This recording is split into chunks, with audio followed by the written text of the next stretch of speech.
अभिनंदन, आभार, आदर, नमस्कार। मैं कुंदन कुमार सिंह महामना एजुकेशन हब के इस वीडियो में आप सभी का स्वागत करता हूं। तो दोस्तों, इस वीडियो के माध्यम से आप सभी के समक्ष जनरल नॉलेज के कुछ महत्वपूर्ण एमसीक्यूज लेके आया हूं, जो आपके सभी प्रकार के entrance examination point of view से बहुत ही ज्यादा इंपॉर्टेंट हैं। कृपया करके इस वीडियो को पूरा देखिएगा ताकि मैक्सिमम नॉलेज आप लेकर के जा सकें और अपने एंट्रेंस एग्जामिनेशन में बेहतरीन प्रदर्शन कर सकें। चलिए शुरू करते हैं। तो इस प्रश्न पत्र का पहला सवाल, Uber cup and Thomas cup are associated with which game? Uber cup and Thomas cup कौन से खेल से संबंधित है? The options are chess, cricket, badminton and table tennis. The correct answer over here is badminton.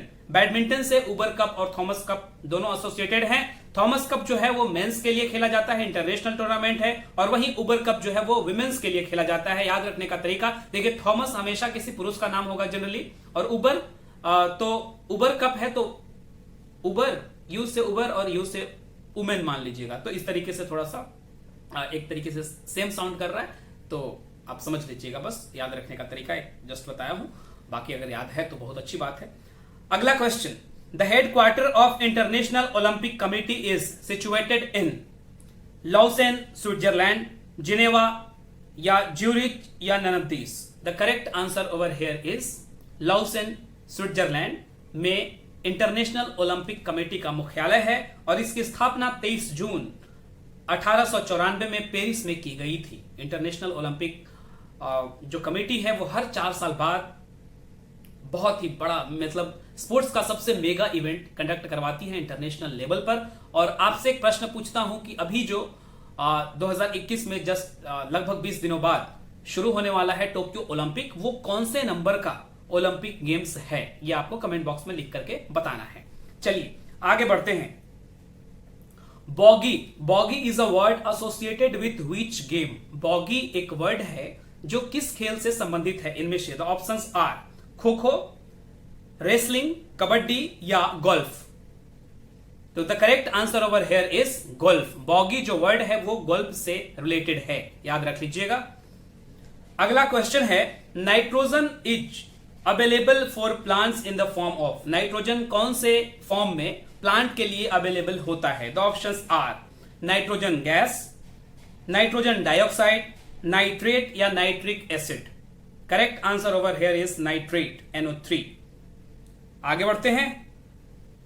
Natural rubber is a polymer of which of the following unsaturated hydrocarbon? Natural rubber इनमें से कौन सा अनसैचुरेटेड हाइड्रोकार्बन का polymer है? The options are chloroprene, neoprene, isoprene या none of these. The correct answer over here is आइसोप्रेन।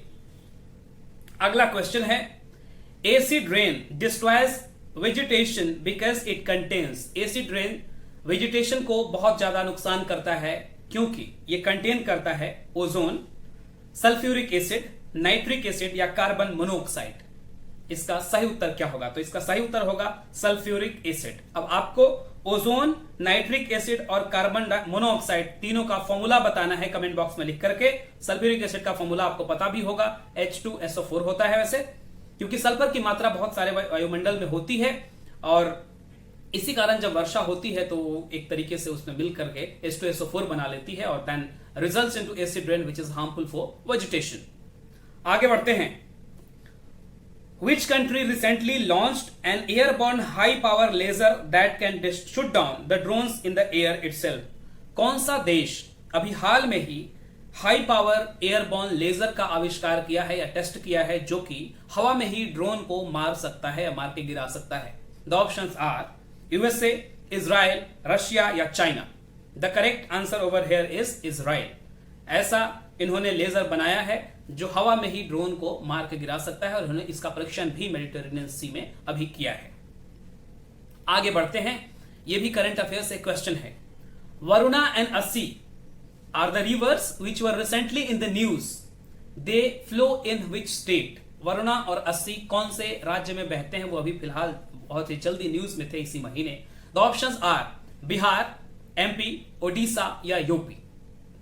The correct answer over here is UP, Uttar Pradesh. और वरुणा और अस्सी दोनों नदियों के नाम पर ही बनारस नाम पड़ा है, वाराणसी पड़ा है, वरुणा और अस्सी। तो इसका जिक्र इसलिए कर रहा हूं कि अभी नेशनल ग्रीन ट्रिब्यूनल ने एक ऐसा कमीशन बनाया है ताकि इन जो दो नदियां हैं वरुणा और अस्सी, इन दोनों को साफ किया जाए और जो बिना मतलब के डैम इन पे बनाए गए हैं उनको तोड़ा जाए और ये दोनों के दोनों नदियां जो है ये गंगा में मिलती हैं बहने के बाद में फाइनली। तो इट हैपन्स, तो अभी जल्दी में नेशनल ग्रीन ट्रिब्यूनल ने कमेटी बनाया है इसके रिजुवेनेशन के लिए, दोनों नदियां वरुणा और अस्सी के लिए। आगे बढ़ते हैं।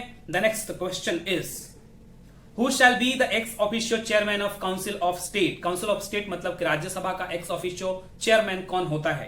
The options are president of India, vice president of India, council of state या फिर speaker of house of people that is Lok Sabha. The correct answer over here is vice president. Indian constitution का आर्टिकल 63 कहता है कि there should be a vice president in our country और वही vice president जो है वो एक्स ऑफिशियो चेयरमैन भी होते हैं राज्यसभा के।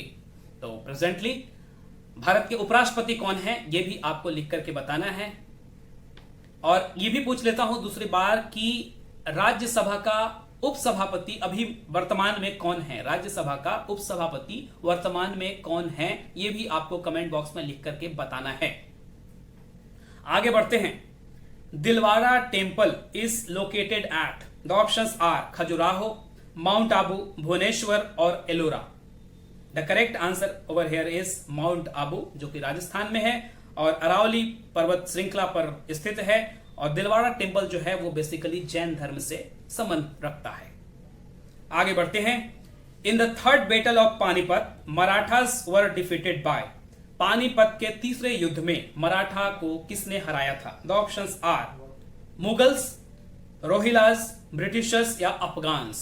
तो सही उत्तर है इसका अफगान्स। इनफैक्ट अफगानों की तरफ से युद्ध का नेतृत्व कर रहे थे अहमद शाह दुरानी जिन्होंने मराठा को हराया था। 1761 में पानीपत का तृतीय युद्ध हुआ था। पानीपत जो है वो दिल्ली से महज 94-95 किलोमीटर की दूरी पर स्थित है और हरियाणा में अभी फिलहाल वो जगह पड़ता है। वहां पर 3 लड़ाइयां हुई, पानीपत का प्रथम युद्ध, द्वितीय युद्ध और तृतीय युद्ध। और आपसे यह भी पूछता हूं कि पानीपत का द्वितीय युद्ध किसके किसके बीच हुआ था और कब हुआ था? कृपया करके कमेंट बॉक्स में मुझे जानने का मौका दें।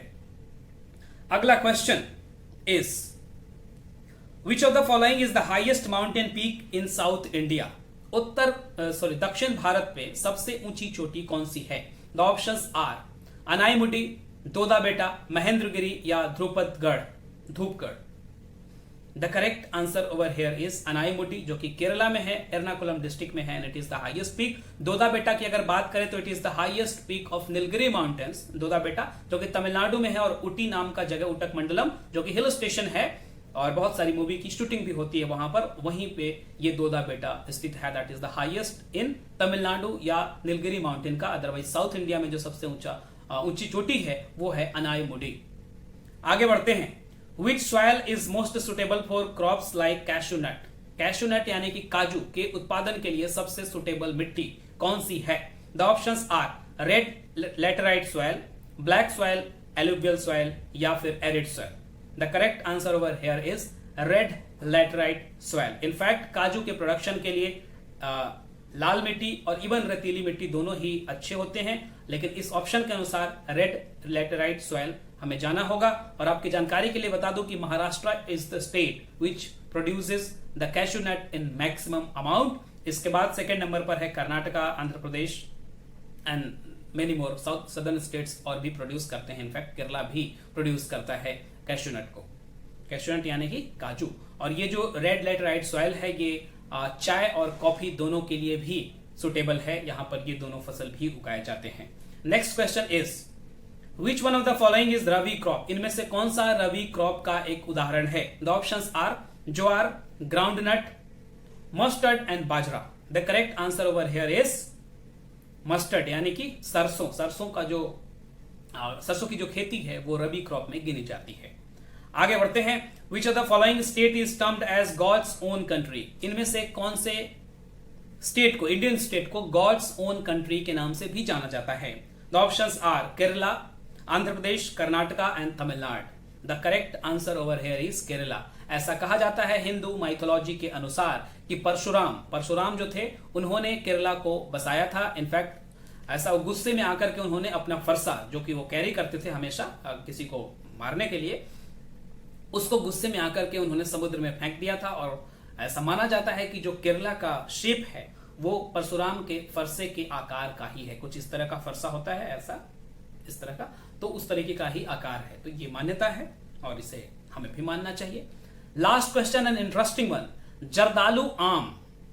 जर्दालू आम जो कि हाल में ही न्यूज में था, उसे यूनाइटेड किंगडम को एक्सपोर्ट किया जाता है। वो भारत के कौन से राज्य में होता है जिसे जीआई टैग भी प्रदान किया गया है? जर्दालू आम जिसे जीआई टैग भी प्रदान किया गया है, यूके को इंडिया एक्सपोर्ट करता है, वो भारत के कौन से राज्य में उत्पादन होता है उसका? The options are Bihar, UP, MP and Maharashtra. The correct answer over here is Bihar. Actually Bihar के भागलपुर में जर्दालू आम का उत्पादन जो है वो बहुत ज्यादा होता है और उसे जीआई टैग भी मिल चुका है, ज्योग्राफिकल इंडिकेशन। तो इस हिसाब से ये current affair point of view से बहुत ज्यादा इंपॉर्टेंट है। कृपया करके जो भी चीजें आपको ज्यादा इंपॉर्टेंट लगती है मेरे इन क्वेश्चंस के सीरीज में, उनको नोट डाउन कीजिए ताकि बाद में आपको रिवाइज करते समय बहुत ही आसानी होगी। Kindly share this video to maximum of your extent. अगर पसंद आया तो लाइक कर दीजिएगा। बाकी अगर इस चैनल को अभी तक आपने सब्सक्राइब नहीं किया है तो जरूर सब्सक्राइब कर लीजिए। Don't forget to press the bell icon so that you don't miss any video in future. Thank you for watching. All the best. God bless you all. Young ladies and gentleman, नमस्कार once again.